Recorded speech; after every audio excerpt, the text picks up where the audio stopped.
She tries to talk to her mom privately because the traveler that she happens to know also happens to be the person that her mother had an affair with, which led to her father threatening to commit in order to get her attention back. This all happened when Alice was 9. And due to this, now her parents only partake together in order to avoid any further miscommunications. When she goes to ask her mom about the traveler, she says, hey, it doesn't need to be a secret anymore.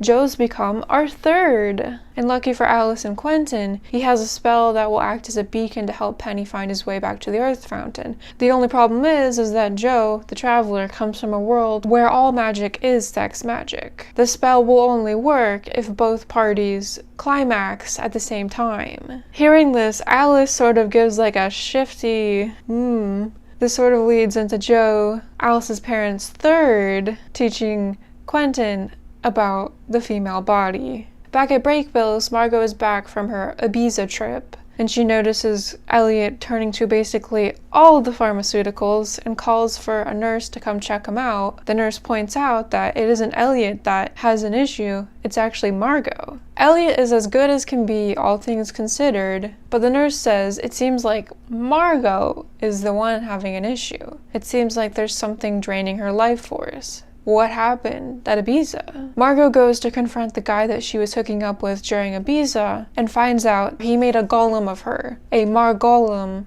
if you will. He endangered her life for a realistic-looking sex doll. After rightfully trashing him, she takes Margolem with her and leaves. Julia has been getting along with Richard and her new path forward and how she's going to exist with magic. She's been part of an online magical group that Richard introduced her to, and they end up asking to borrow her guest room in order to do the spell that they got from Kira.